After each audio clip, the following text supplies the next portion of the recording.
Hi guys, ప్రేమంటే అనే ఒక movie అయితే నెట్ఫ్లిక్స్ లో అయితే స్ట్రీమింగ్ అవుతుంది అనమాట. ఇక మూవీ విషయానికి వచ్చేస్తే మూవీ ఎలా ఉంది అంటే పర్లేదు, బాగానే అనిపించింది. ఒక మంచి ఫన్ ఎంటర్టైన్మెంట్ అని చెప్పొచ్చు అనమాట. సో దర్శి గారి యాక్టింగ్ గానీ అలాగే హీరోయిన్ గారి యాక్టింగ్ గానీ బాగానే అనిపించింది. అండ్ దాంతో పాటు హీరోలు గా చేసిన సుమ గారి యాక్టింగ్ కూడా మూవీకి ఒక ప్లస్ అని చెప్పి. సో మూవీలో నాకు బాగా అనిపించింది ఏంటంటే మూవీలో ఫస్ట్ హాఫ్ అనమాట ఒక మంచి ఫన్ ఎంటర్టైన్మెంట్ వేలో వెళ్తూ ఉంటుంది. అలాగే హీరోయిన్ గారు ఉన్న థ్రిల్ క్రియేటివ్నెస్ తో సూపర్ గా రాశారని చెప్పొచ్చు రైటింగ్ అక్కడ వరకు. సో ఫస్ట్ హాఫ్ వరకు ఒక వేలో వెళ్ళింది. సెకండ్ హాఫ్ లో ఎందుకో తెలియదు కొద్దిగా డల్ అనే ఫీలింగ్ అయితే వచ్చింది అనమాట.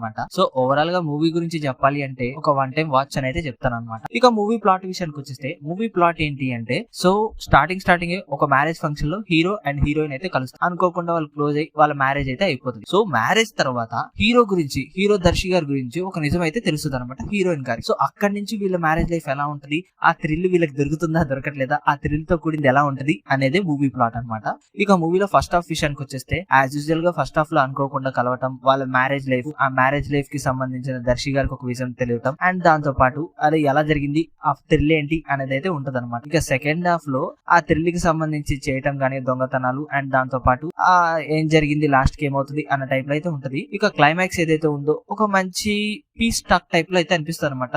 అంటే రియలైజేషన్ టైప్ లో ఆ జైల్లో మాట్లాడుకోవటం గానీ, అక్కడ సుమ గారు చేసే ఫన్ ఏదైతే ఉందో వేరే లెవెల్ గా అయితే అనిపించింది అనమాట. సో ఓవరాల్ గా అయితే ఎండింగ్ ఏదో అలా ఇచ్చేసినట్టు అయితే అనిపించింది అనమాట. ఇక మూవీలో ప్లసెస్ విషయానికి వచ్చేస్తే దర్శి గారు గానీ, అండ్ దాంతో పాటు హీరోయిన్ గారి యాక్టింగ్ గానీ, సుమ గారి యాక్టింగ్ గానీ ఒక ప్లస్ అని చెప్పి. అండ్ దాంతో పాటు మూవీలో ఫస్ట్ హాఫ్ ఏదైతే ఉందో అండ్ హీరోయిన్ గారికి ఉన్న థ్రిల్ క్రియేటివ్నెస్ ఏదైతే ఉందో అది చాలా బాగుంది అనమాట. ఒక మంచి ఫన్ వేలో అయితే ప్రెసెంట్ అయింది. సో మూవీ మొత్తాన్ని కూడా ఒక మంచి ఎంగేజింగ్ వేలో అయితే ప్రెసెంట్ చేశారు. ఇక సినిమాటోగ్రఫీ అయితే కూడా చాలా బాగుంది. ఇక దాంతో పాటు మూవీలో బాగా అనిపించింది ఏంటి అంటే నాకు ఫస్ట్ హాఫ్ అనమాట. ఇక మైనస్ విషయానికి వచ్చేస్తే మూవీలో మైనస్లు ఏంటి అంటే ఆ సెకండ్ హాఫ్ కొద్దిగా డల్ అయినట్టు అయితే అనిపించింది. అండ్ దాంతో పాటు ఎక్కడో కొద్దిగా లాగ్ ఫీల్ అయితే క్రియేట్ అయింది అనమాట. అదర్వైజ్ మూవీ మొత్తం కూడా ఓకే అనమాట. సాంగ్స్ బీజిఎమ్స్ విషయానికి వచ్చేస్తే ఓకేగా అన్నట్టు అయితే ఉన్నాయి అనమాట. నేను దీనికి రేటింగ్ వచ్చేసి 5 అయితే 2.5 అయితే ఇస్తున్నాను గైస్.